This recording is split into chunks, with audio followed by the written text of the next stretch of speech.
Good morning, guys, and welcome to the Mom Hour with Vero. It is around 9:30 in the morning, and I'm having my coffee before I go see the girls. It's been a hard 2 weeks, few weeks for my family, as well as myself. Eileen had surgery yesterday, and she's doing better, which is awesome. And it means that we're a step closer to coming home. You guys don't know how excited I am. Almost 4 months in the NICU. Like, just imagine 4 months. Adrian hasn't met her sisters. The girls haven't met their cousins, their tias. They haven't met anybody but nurses and doctors. And that's kind of sad. Adrian was telling me the other day, Mom, when are they coming home? Like, imagine you have twin sisters that are 4 months old, almost 4 months old, and you haven't met them. Like, that's just weird, you know? Like, as a kid, you're just like, I have sisters, okay. So, she's kind of like whatever about it, but it's hard to kind of just go through the whole process of like going to the hospital, coming home. Cause yeah, she's pretty mature, but she doesn't get it. And she's like, why do you have to go to the hospital all the time? The nurses are there. And I'm like, girl, they're my kids. But she's like, they're fine. But I think a lot of that comes from not having that bond with their sisters, which is hard. And I get it. I haven't put regular clothes on my babies. Like, they're legit in like hospital t-shirts that they're drowning in, and like we have to roll up the sleeves like 4 times. Sorry. So they're almost coming home, guys, and I'm so happy. A lot of the things that have been going on is that they're working on feeding, which is really hard for premature babies. It's probably the hardest thing to do, and the longest, what was I going to say? It's the hardest thing for them to learn, and it takes them the longest to get and understand and start doing. Feeding. Suck, swallow, breathe. For a premature baby, it's like you're sending them on a Spartan race with no experience. Like, that shit's hard.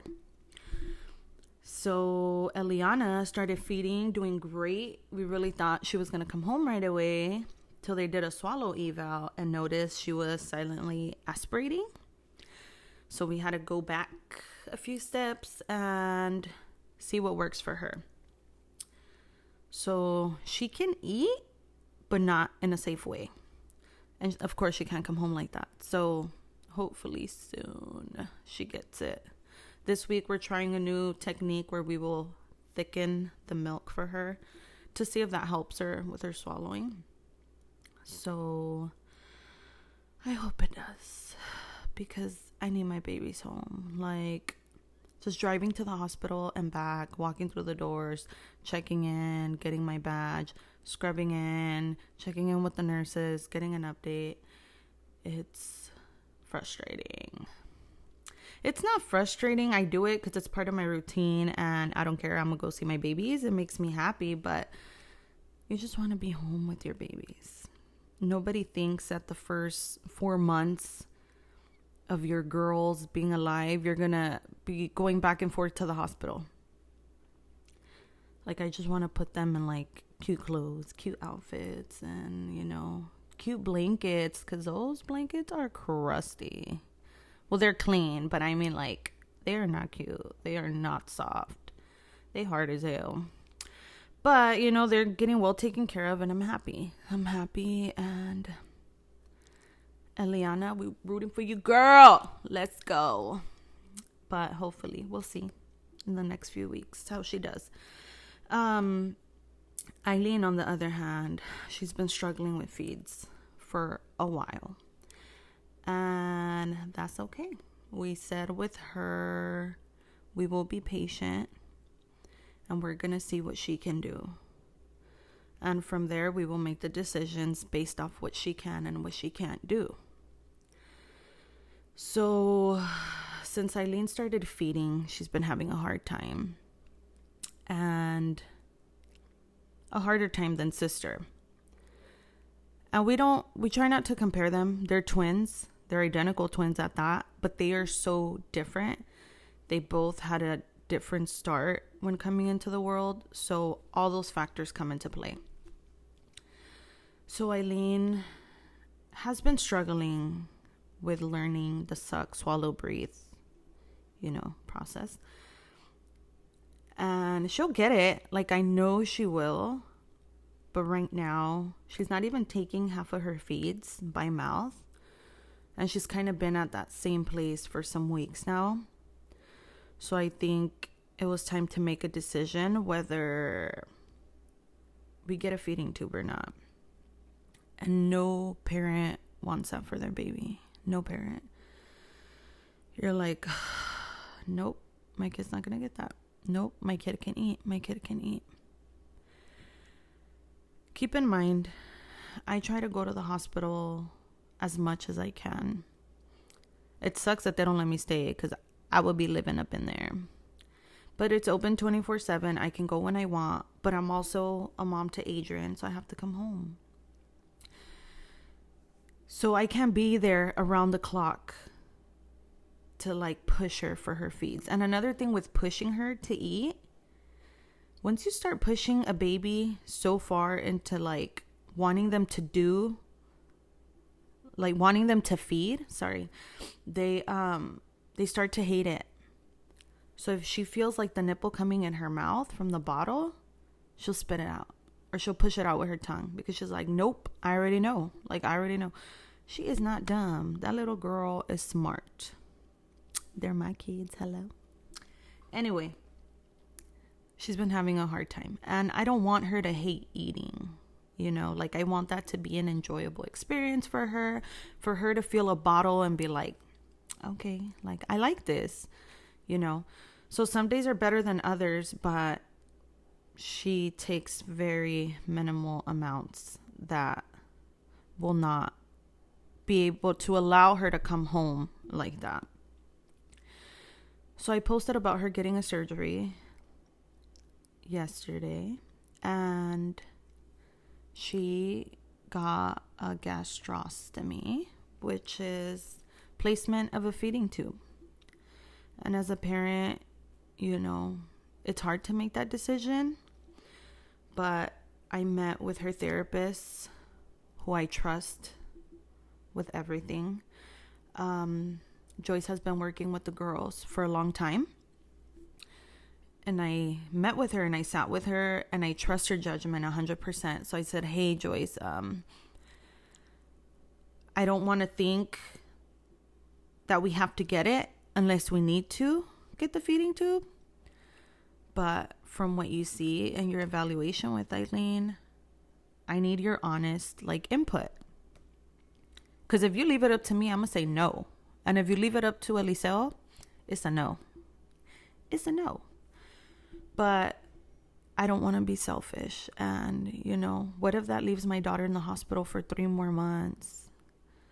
And if she has the opportunity to come home and I can help her around the clock, she can thrive a lot better here, in the comfort of her home with soft little blankets and her cute little outfits, which, yeah, you probably don't think that that's going to make a difference with her feeding, but she's going to have mom around the clock.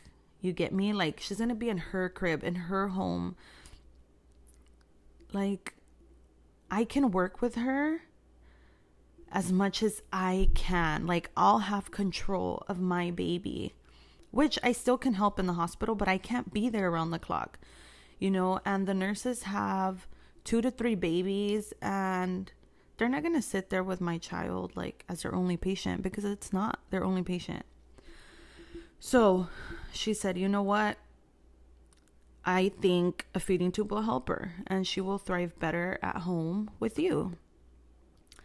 So I talked to dad and I said, hey, Eliseo, and I'm kind of nervous to talk to him about that because a lot of men or dads, it's kind of hard for them to, see their kids like that. Also for the moms, but I feel like we advocate for our children so much, and we're the ones that are meeting with the doctors and asking all the questions that we want, especially me. Like, I talk a lot and I want to know everything. And he's kind of like, all right, you let me know everything. Or if he has questions, he tells me to ask. So, I was nervous to tell him because getting an automatic no would make it harder for me to make that decision. So when I talked to him about it, he said, let's just continue to see how she does. Because what if she surprises us or whatever? So we started to just, try to take more action and do what we can. But she's kind of been at the same pace. So we decided to move forward with the surgery. And it was hard. It was hard. I know for the duration of the surgery, I just went outside. I was like, I don't want to be in the hospital. I don't want to hear anything through the overhead and automatically think that's my child or something's going wrong. So I sat outside and I was just praying the whole time. And it took an hour. She was back in the room. And seeing your kid after surgery fucking sucks. The mom guilt was just eating me alive. Did I make the right decision? Should I have waited longer? Keep in mind, the girls are 42 weeks today. And,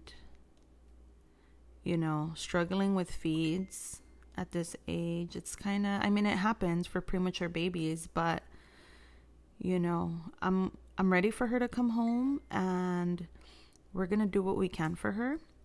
The feeding tube is temporary. So we're going to fight because for those of you that know Eileen and her story, that girl has been fighting since day one. And I'm so proud of her. And I'm not going to feel guilty because I'm doing everything that I can for my babies. Everything. Even Eliana has her own battles. She had 2 procedures for her heart. And that girl has been a champ from the beginning. So my girls have been through so much. So I know people look at the pictures and they're like, oh shit, what's going on? Oh my God, a feeding tube. Especially when we post about that, I know I'm going to get a few what you doing, girl? But I'm doing what's best for my babies. So one step closer to coming home. And I decided to be open about this because being a mom is hard. And you're so nervous about getting judged and what are people gonna think? Am I a shitty parent for doing this? But you're not.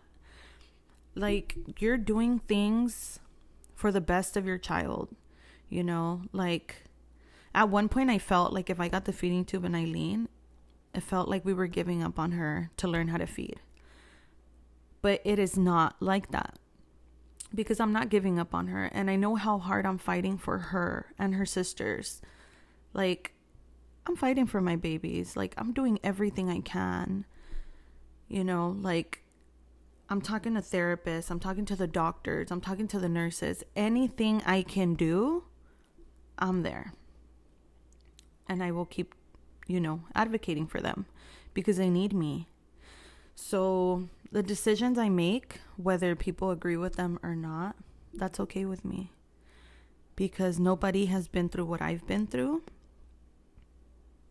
And only I know and Eliseo knows what we've been through. So, I'm happy to have the support of so many friends and family that got our back. Because it's hard. It's really hard. And any mom that has dealt with postpartum depression and anxiety and stress, PTSD, all those things are serious. And when it comes to you dealing with all of that and yet making these big decisions for your babies, you're what the fuck do I do? It's hard as fuck.